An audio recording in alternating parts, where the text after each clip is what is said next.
اعوذ باللہ من الشیطان الرجیم بسم اللہ الرحمن الرحیم۔ آج 13 ستمبر 2024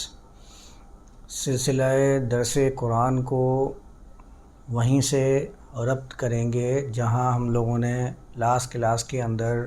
منقطع کیا تھا۔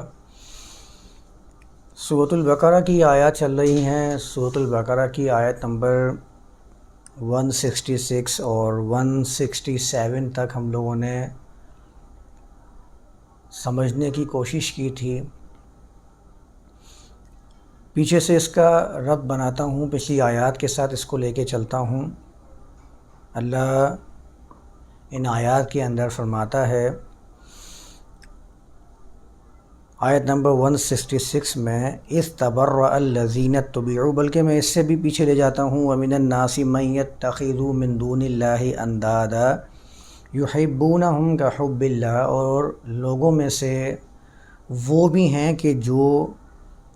اللہ کو نظر انداز کرتے ہوئے، قابل توجہ نہ سمجھتے ہوئے انداد کو منتخب کر لیتے ہیں، ان کے ساتھ جڑ جاتے ہیں جیسے کہ اللہ کے ساتھ جڑنا ہوتا ہے۔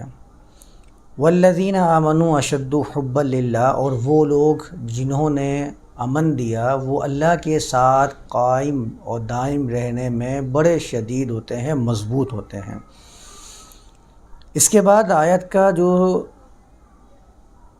اگلا حصہ ہے اس میں اللہ فرماتا ہے، وَلَوْ يَرَى الَّذِينَ ظَلَمُوا إِذْ يَرَوْنَ الْعَذَابَ۔ یہ تھا ہمارا پچھلی کلاس کا موضوع۔ میں نے کہا تھا کہ لو یہاں پر شرط کے لیے، شرط ماضی کے لیے استعمال ہوتا ہے۔ ترجمہ اس کا میں کر دیتا ہوں، اور اگر وہ لوگ کہ جنہوں نے ظلم کیا دیکھ لیتے، جان لیتے، مشاہدہ کر لیتے، سمجھ لیتے، رعا کے اندر یہ سارے معانی موجود ہیں، بہت تفصیل سے ہم نے بات کی ہے اس کے اوپر پہلے بھی۔ اذ یرون العذاب، جب کہ وہ عذاب کو دیکھ رہے تھے، اس وقت کو یاد کرو جب کہ وہ عذاب کو دیکھ رہے تھے، جس پہ میں نے بات کی تھی کہ اذ آئے یا لو آئے، اذ قرآن کے دیگر مواقع، دیگر مقامات جائزہ لے لیجئے، اذ کا ترجمہ پاسٹ ٹینس کے ساتھ ہی کیا جاتا ہے، اور اس پر میں نے دلیل بھی پیش کی تھی۔ عذاب کو دیکھ لیتے، ان القوۃ للہ جمیعا، جب وہ عذاب کو دیکھ رہے تھے کہ ہر قسم کی قوت، تمام کی تمام کڑیاں جس سے یہ مضبوطی پیدا ہوئی ہے اللہ کے قانون کے اندر، اللہ کا قانون کی جو مضبوطی ہے، اس کی جتنی بھی کڑیاں ہیں سب کی سب اللہ ہی کی ہیں۔ یہ جتنی زنجیروں میں کڑیاں موجود ہیں جن سے اللہ نے اس کائنات کو جکڑا ہوا ہے، یہ قانون کی زنجیریں، یہ سب اللہ کی ہیں، یہ سب اللہ نے ہی اس کو مقدر کیا ہے، اللہ نے ہی اس کو اس کائنات کے اندر رکھا ہوا ہے۔ اس کو اللہ فرماتا ہے نا، وَوَضَعَ الْمِيزَانَ، یہ ترازو قائم کیا ہے اللہ نے۔ وَأَنَّ اللَّهَ شَدِيدُ الْعَذَابِ، اور یہ بھی کہ اللہ عذاب کا بڑا مضبوط ہے۔ تو قوہ کا معنی آ گیا تھا قوف وا اور یا، میں نے بیان کیا تھا کہ قوف یا عربی زبان کے اندر ایسے چھلکے کو کہا جاتا ہے کہ جس سے چوزہ باہر نکل چکا ہو خالی، اس کو قاویہ کہہ دیتے ہیں۔ عام القاویہ، ایسا سال کہ جس کے اندر بارش نہ ہوئی ہو، قحط سالی کا سال اس کے لیے استعمال کر لیا جاتا ہے۔ تو قوا کے یہ معنی موجود ہیں عربی زبان کے اندر، تو اسی سے قوت بنا ہے، کیونکہ جب رسیوں کے بٹ لگا کر رسی بنائی جاتی ہے تو اس کے اندر مضبوطی پیدا ہو جاتی ہے، اس لیے قوت کا معنی مضبوطی کے لیے استعمال کیا جانے لگ گیا۔ یہ سارے معنی میں نے بیان کیے تھے پچھلی کلاس میں، تو یہاں اللہ نے بیان فرمایا کہ سارے کی ساری زنجیریں، یہ سب کی سب کڑیاں اللہ ہی کی ہیں۔ وَأَنَّ اللَّهَ شَدِيدُ الْعَذَابِ، وہ یقینی طور پر اس بات کو بھی جان لیتے ہیں کہ اللہ ہی عذاب کا بڑا ہی مضبوط ہے۔ آیت 166 میں اللہ نے فرمایا اِذْتَبَرَّأَ الَّذِينَ اتُّبِعُوا مِنَ الَّذِينَ اتَّبَعُوا، اس وقت کو بھی یاد کرو کہ جب جن کی اتباع کی گئی تھی وہ لوگ ان لوگوں سے بیزاری کا اظہار کر رہے تھے کہ جنہوں نے اتباع کی، وَرَأَوُا الْعَذَابَ، وجہ کیا ہے کہ انہوں نے وہ رکاوٹیں، وہ بندشیں دیکھ لی تھیں، وَتَقَطَّعَتْ بِهِمُ الْأَسْبَابُ، اور ان کے ساتھ ان کے جتنے بھی ذریعے تھے وہ سب کے سب منقطع ہو چکے تھے، ٹوٹ چکے تھے، وہ کڑیاں ساری کھل چکی تھیں جن کی بنیاد پر وہ سمجھ رہے تھے کہ ہم بڑے ہی مستحکم اور غیر متزلزل ہیں۔ یعنی کہ جو اپنے پیشوایوں کے پیچھے پیچھے چل رہے تھے وہ پیشوائیت ان سے بیزاری کا اظہار کر رہی تھی، اور یہ موقع وہ تھا کہ جب عذاب آ چکا تھا، عذاب کو انہوں نے دیکھ لیا تھا۔ یہ ساری باتیں ہمارے ہاں قیامت کے بعد جو منظر پیش کیا جاتا ہے، یا کہہ دیتے ہیں کہ جس وقت اللہ جمع کرے گا اور جہنم میں ڈال دیا جائے گا، کہتے ہیں کہ یہ اس وقت کی منظر کشی ہے جو قرآن کر رہا ہے۔ اچھا، مزے کی بات اس کے اندر یہ بھی ہے کہ یہ موضوع مختلف مقامات پر آیا ہے، اور جہاں جہاں بھی آپ دیکھیں گے اس مقام کے اوپر آپ کو نظر آئے گا اذ، یعنی کہ پاسٹ کا ایک منظر کشی کرنے والا ورڈ اذ، وَإِذْ يَتَحَاجُّونَ فِي النَّارِ۔ ایک مقام پہ اللہ نے فرمایا اس وقت کو بھی یاد کرو کہ جب وہ جھگڑ رہے تھے فی النار، نار کے بارے میں یا نار کے مقام میں، فَيَقُولُ الضُّعَفَاءُ لِلَّذِينَ اسْتَكْبَرُوا، تو کہہ رہے تھے ضعفاء ان لوگوں کو کہ جو اپنے آپ کو بڑا گمان کرتے تھے، جو اپنے آپ کو لیڈر سمجھتے تھے کمزوروں کا، اِنَّا كُنَّا لَكُمْ تَبَعًا، ہم تو آپ کے پیچھے پیچھے چلنے والے تھے، ہم تو آپ کے فالوور تھے، فَهَلْ أَنْتُمْ مُغْنُونَ عَنَّا نَصِيبًا مِّنَ النَّارِ، یا نصیبًا من العذاب، یا من النار کے الفاظ آئے ہیں کہ وہ کہہ رہے تھے کہ کیا آپ ہمیں غنی کر سکتے ہیں، نجات دے سکتے ہیں، ہمارے لیے کفایت والا معاملہ کر سکتے ہیں کسی بھی چیز میں، یا نصیبا من النار، یا آگ سے ہمیں غنی کر سکتے ہیں، چھڑا سکتے ہیں۔ تو وہاں پر بھی اس کا ہی لفظ موجود ہے جو اشارہ کر رہا ہے کسی پاس میں ہونے والے واقعے کی طرف، اسے بھی یہ قیامت کے بعد جو منظر کشی کی جاتی ہے۔ اور نار کا لفظ آیا ہے تو نار سے ہمارے دماغ میں صرف وہی آگ آتی ہے جس کو جہنم کی آگ کہہ دیتے ہیں، ناری جہنم، اور جہنم سے ہمارے ذہن میں وہی پس منظر بننا شروع ہو جاتا ہے کہ یہ وہ مقام ہے کہ جہاں پر مرنے کے بعد لوگوں کو داخل کر دیا جائے گا ان کے اعمال کے سبب سے، جس پر میں نے پچھلی کلاس میں یہ بات کہی تھی کہ ہم ہمیشہ ہر مذہب کے اندر یہی دیکھتے آئے ہیں کہ نجات کا ایک نظریہ موجود ہے، چاہے اس کو مکتی کہہ دیجئے، چاہے اس کو نجات کا نظریہ کہہ دیجئے، یا اس کو آپ نروان کہہ دیجئے۔ اس میں سب سے پہلے آپ کو یہ ماننا پڑتا ہے کہ یہ ذات، یہ نفس کسی نہ کسی مصیبت کے اندر گرفتار ہے، اور ہمیشہ اس کو ایک دائرے کے اندر گمان کیا جاتا ہے کہ ایک چکر ویو ہے، جو میں نے مثال دی تھی کہ آج بھی ایک ملک کے جھنڈے کے اوپر وہ پورا کا پورا وہ چکر ویو موجود ہے، 7 چکر لگا کے اگنی کے 7 جنموں کا وعدہ کرنے والی رسم بھی موجود ہے ایک مذہب کے اندر۔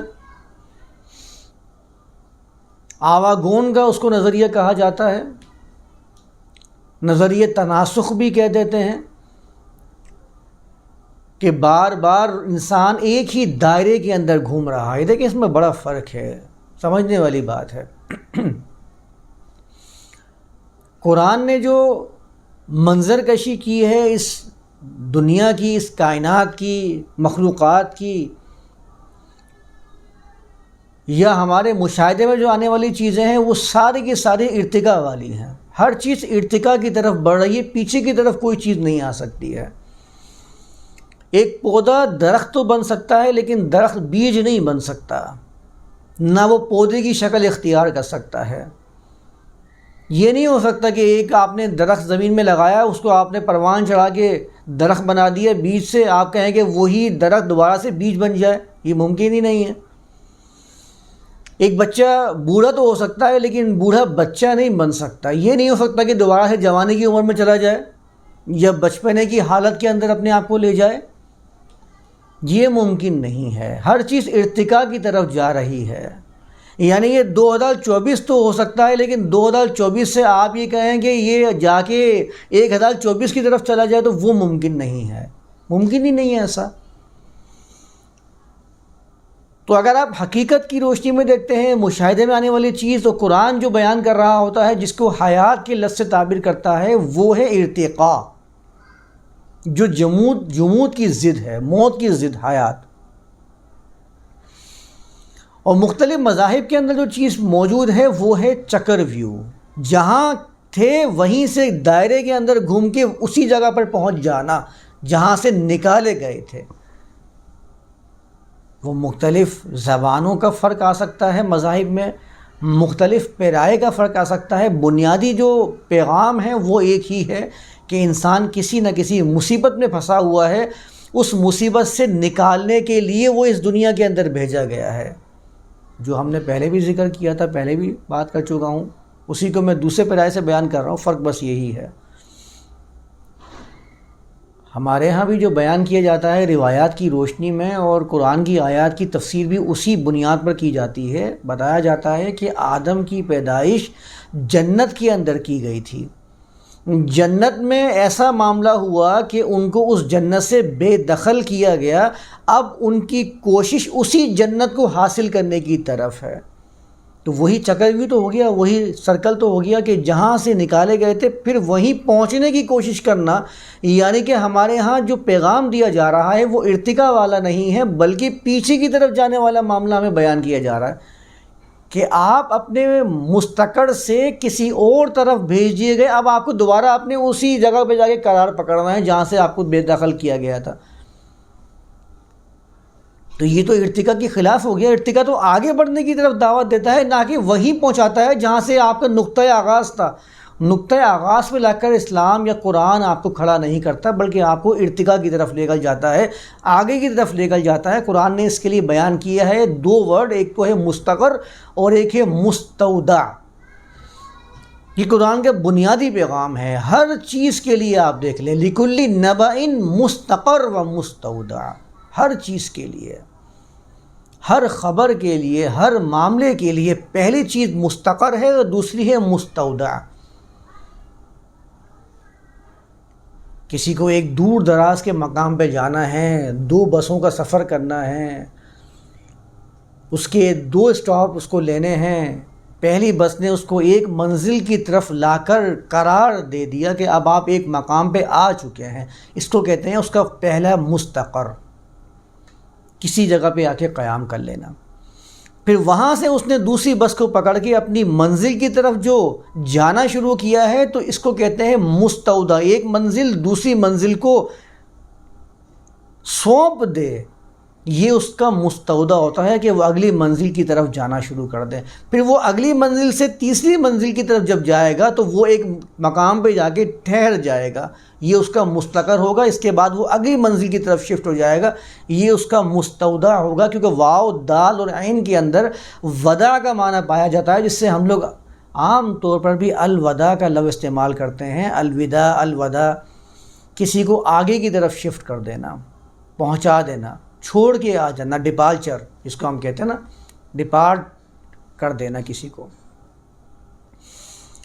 تو قرآن اسلام ہمیں یہ سکھا رہا ہے، یہ بتا رہا ہے کہ اس کائنات کا جو معاملہ چکر ویو والا نہیں بلکہ ارتقاء والا معاملہ ہے۔ اور مذہب میں ہمیشہ چکر ویو ہوتا ہے کہ آپ جس مرکز سے شروع ہوئے تھے، نقطۂ آغاز کی طرف سے چلے تھے، لوٹ کے آپ کو اسی مقام پہ آنا ہے تو آپ کامیاب سمجھے جائیں گے۔ اسی لیے آپ نے کبھی نوٹ نہیں کیا کہ ہمیشہ مذہب کے اندر جو سوچ ہوتی ہے وہ پیچھے کی طرف بیکورڈ لے کے جاتی ہے۔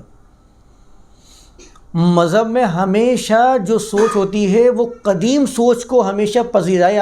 حاصل ہوتی ہے، جدید سوچ کو ہمیشہ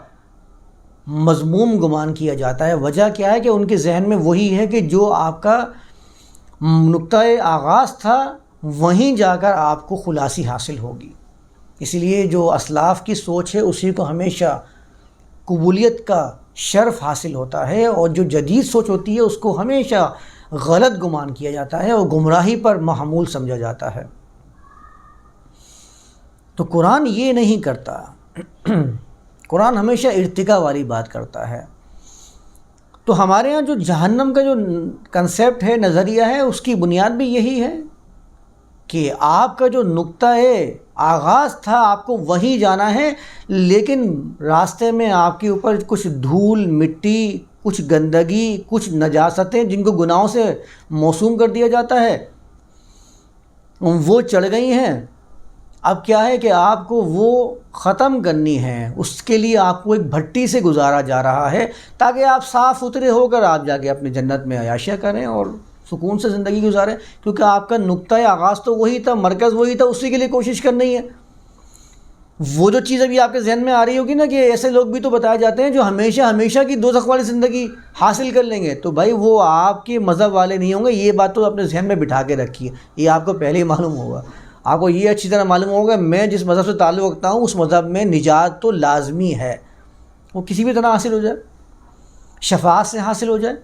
اللہ کے فضل سے حاصل ہو جائے، کلمے کی بنیاد پر حاصل ہو جائے۔ یہ ساری روایتیں ہمارے پاس موجود ہیں، ہر مذہب کے اندر ایسی روایت موجود ہے۔ یعنی اس مذہب والے کو یہ تو پتہ ہے کہ میری مکتی، میری نجات یہ تو حتمی اور یقینی ہے۔ ہاں یہ ہے کہ کچھ گندگیاں، کچھ آلائشیں، کچھ نجاستیں جو چڑھ گئی ہیں وہ میں جہنم کی بھٹی سے یا نرک کی بھٹی سے صاف ستھرا کروا کے میں دوبارہ جنت کے مقام پہ حاصل کر لوں گا، کیونکہ یہ چکر وہ جبھی پورا ہوگا کہ جب میں نے اپنے نفس کو، اپنی روح کو اس دلدل سے، اس مصیبت سے چھٹکارا دلوا دیا۔ اس لیے آپ دیکھیں مختلف مذاہب کے اندر یہ چکر لگانے کا جو معاملہ ہے یہ بہت زیادہ قابل قبول اور بہترین سمجھا جاتا ہے۔ اس کی اصل وہی ہے جو میں بتا رہا ہوں نا، تناسخ یا آواگون یا گھوم پھر کر اسی نقطۂ آغاز پر چلے جانا، اس کی بار بار یاد دہانی کے لیے کچھ ایسی رسومات رکھنا لازم تھی، ناگزیر تھیں، جس سے وہ یاد رہے،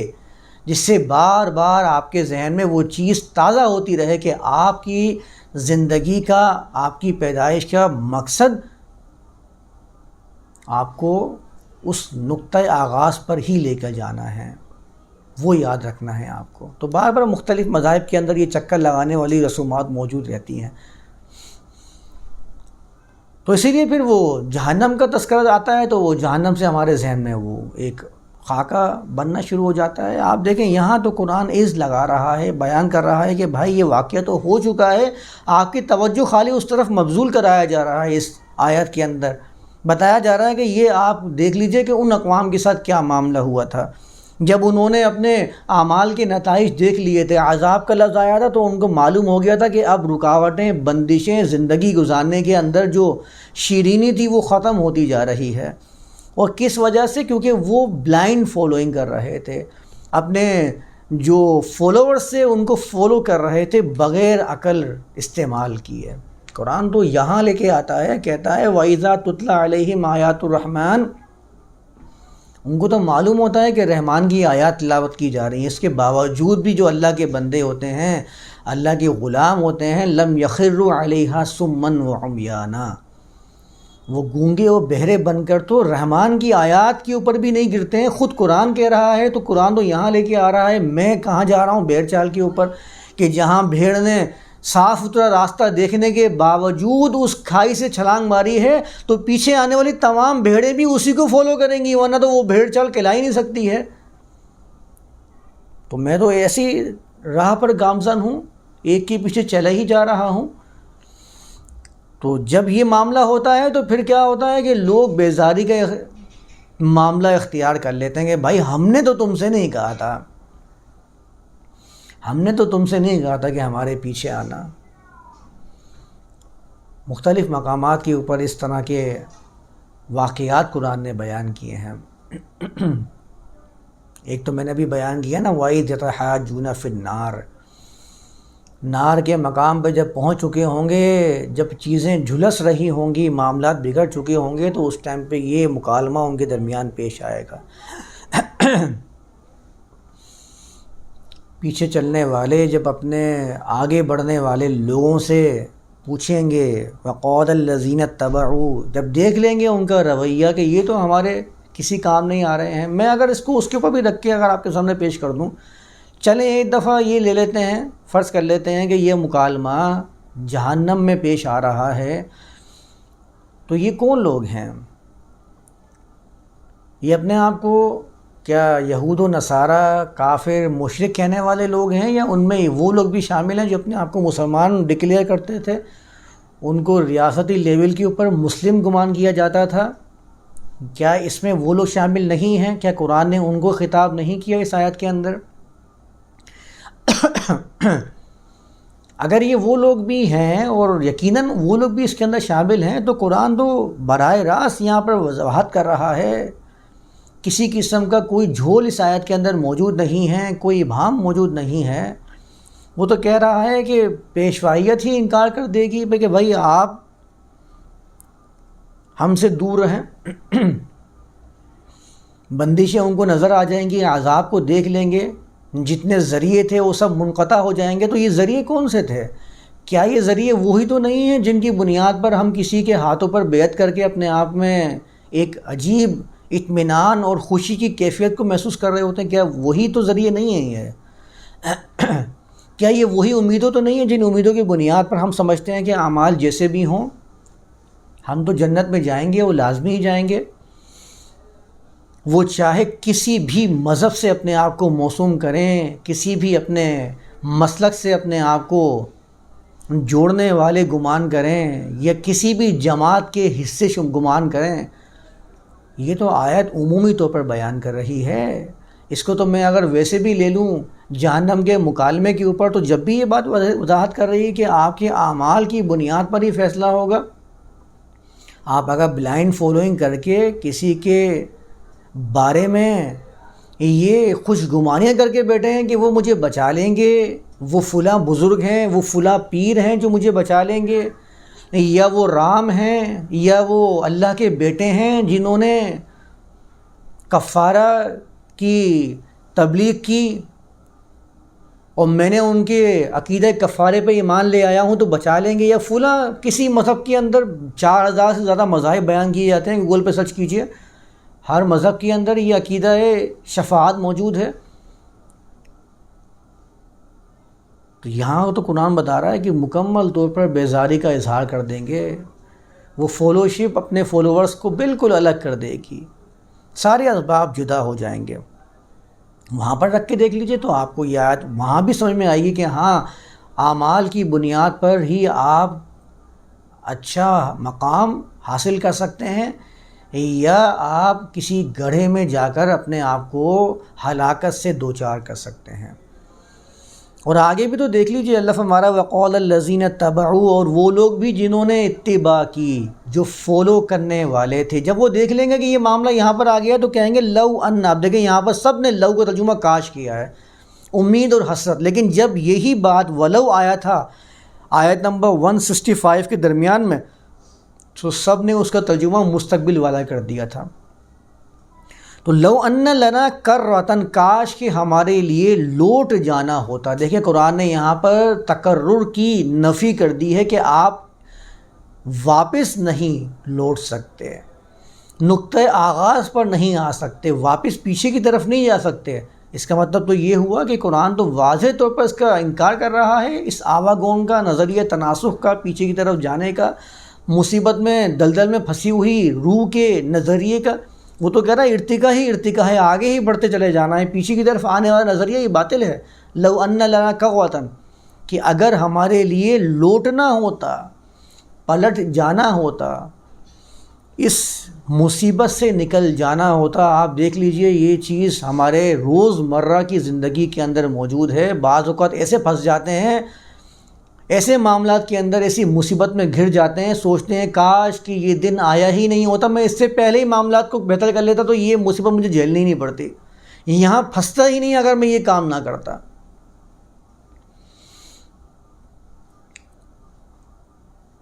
لو ان لنا قوتن، اگر ہوتا ہمارے لیے لوٹ جانا. وہی کیفیت جو ہم جب پھنس جاتے ہیں کسی مقام پہ، سگنل توڑ دیا، سارجنٹ نے پکڑ لیا، اب چالان کٹ رہا ہے، سوچ رہے ہیں یار سگنل توڑا ہی نہیں ہوتا. پلین رائڈنگ پر بین لگا ہوا ہے، ڈبل سواری پہ پابندی ہے، بیٹھ گئے ڈبل سواری پہ، دیکھ لیتے ہیں یہاں آگے چل تھوڑا سا تو فاصلہ ہے، وہاں سے پولیس نے پکڑ لیا. پھر ملامت کر رہے ہیں یار یہ بیٹھا ہی نہیں ہوتا، آج ہی مجھے پکڑنے میں آنا تھا، ویسے تو یہاں کھڑے ہی نہیں ہوتے، آج ہی کھڑے ہیں، آج ہی مجھے جکڑ لیا. یہ جو کیفیت ہوتی ہے اس کو کہتے ہیں لو ان لنا کرۃن، کاش کہ ہم اسی مقام پہ لوٹ جائیں جس سے ہم سوچ رہے تھے نا یار ڈبل سواری کا مسئلہ نہیں، یہیں قریب میں تو جانا ہے. آپ ذرا قرآن کی آیات کو اپنی روزمرہ کی زندگی سے ریلیٹ تو کریں، آپ کو معلوم ہوگا کہ آپ کی زندگی کے بارے میں ہی باتیں کر رہا ہے، الگ سے کوئی عجوبہ باتیں نہیں کر رہا. لو ان لنا کرۃن آپ کی زندگیوں کا، آپ کے معاشرے کا حصہ ہے. یہ تو میں آپ کو انفرادی سوچ بتا رہا ہوں، ورنہ اگر اجتماعی، معاشرتی، معاشی اور مختلف قسم کی ریاستی لیول کے اوپر آپ اس کو رکھیں گے تو بعض اوقات بڑے بڑے غلط فیصلے ہو جاتے ہیں. بعد میں جا کے ہوتا ہے کاش یہ فیصلہ، یہ ایگریمنٹ، یہ معاہدہ کیا ہی نہیں ہوتا، واپس سے اسی معاملے پہ چلے جائیں یار جس مقام پہ تھے، تو کم سے کم اس جنگ کی اس بھٹی میں ہمیں جھونکا ہی نہیں جاتا جس میں ہم ان کے ساتھ معاہدہ کر کے اتر گئے تھے، سمجھا تھا فائدہ ہوگا، پیسے مل جائیں گے اور اتحادی بن جائیں گے، تو کیا ہی نہیں ہوتا یہ معاہدہ، تو ہمارے معاشرے کے اندر کم سے کم سکون اور آرام تو ہوتا. آج جو وبال جان بن گیا ہے، یہ معاملہ سمیٹا نہیں جا رہا، سالوں گزر گئے ہیں. لو ان لنا کرۃن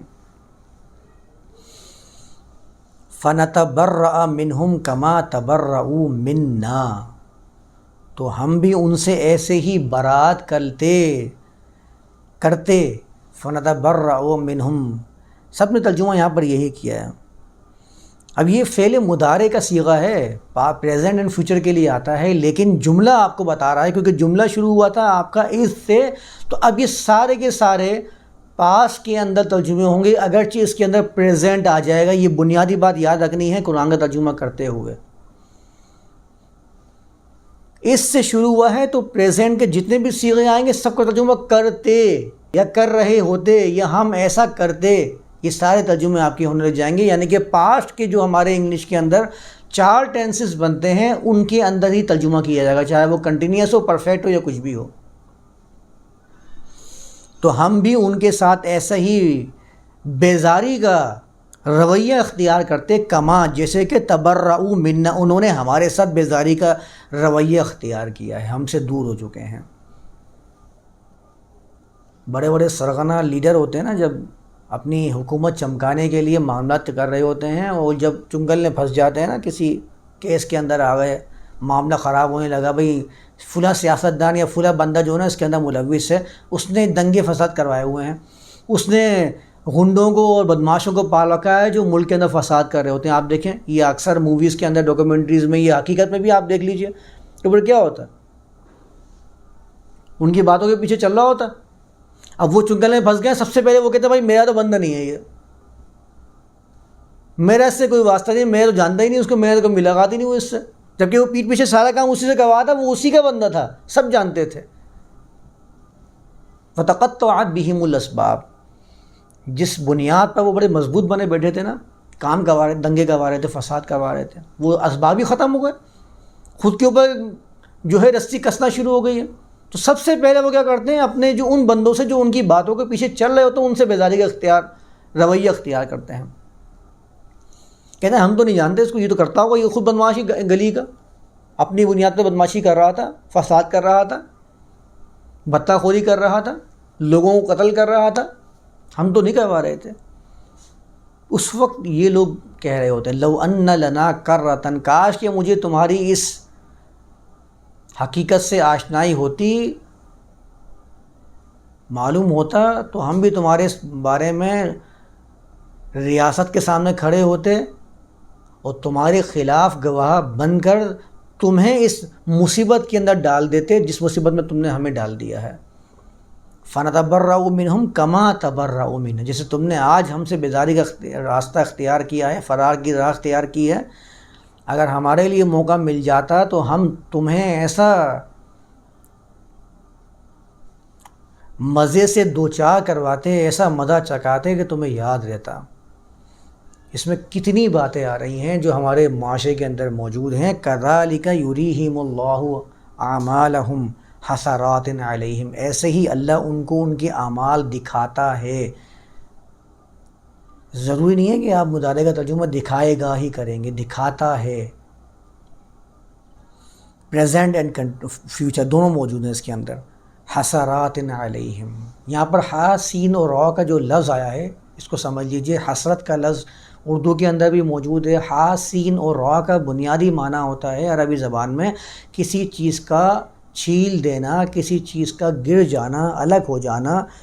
تحسیر عربی زبان میں کہتے ہیں ایسے پرندے کے لیے کہ جب اس کے پر گرنا شروع ہو جاتے ہیں، اس کیفیت کو عربی زبان میں تحسیر کہتے ہیں۔ مصیبت کے معاملے کو حسرت کو کہا جاتا ہے، نادامی کو کہا جاتا ہے، عاجزی کو کہا جاتا ہے۔ جب کہتے ہیں حسر البعیر، اس کا مطلب ہوتا ہے کہ اونٹ کو اتنا چلایا کہ اونٹ تھک گیا، عاجز آ گیا چلنے سے۔ تھکن کی کیفیت، عاجزی کی کیفیت کو عربی زبان میں حسر البعیر سے تعبیر کیا جاتا ہے۔ عربی زبان میں کہتے ہیں حسر البحر عن ساحل، ساحل سے سمندر پیچھے ہو گیا، یعنی کہ جو پانی تھا سمندر کا وہ تھوڑا پیچھے ہوا تو سمندر کے نیچے کی زمین نظر آنا شروع ہو جاتی ہے۔ تو اس لیے عربی زبان میں ہا سین را کا ایک معنی انکشاف بھی ہوتا ہے، کسی چیز کا کھل کر سامنے آ جانا بھی اس کے اندر موجود ہوتا ہے۔ اس اعتبار سے اگر آپ حسرات علیہم کو دیکھیں گے تو معلوم ہوگا کہ ان کے اعمال جب اللہ ان کو دکھاتا ہے تو یہ سب چیزیں ان پر منکشف ہونا شروع ہو جاتی ہیں اور ان کے لیے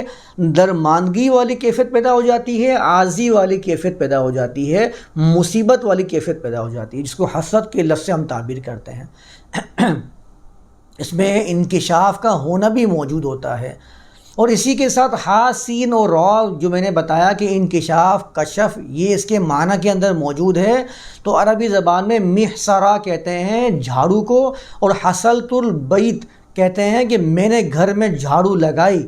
تو اس سے اگر آپ اس کو تعبیر کریں گے تو اس کا مطلب ہوگا حسرات علیہم، جو کام کیا کرایا تھا سب پر پانی پھر گیا، سب پر جھاڑو پھر گئی، سب نتیجہ اس کا ضائع ہو گیا، جو بھی عمل کیا تھا، اس کو حسرات علیہم کہیں گے۔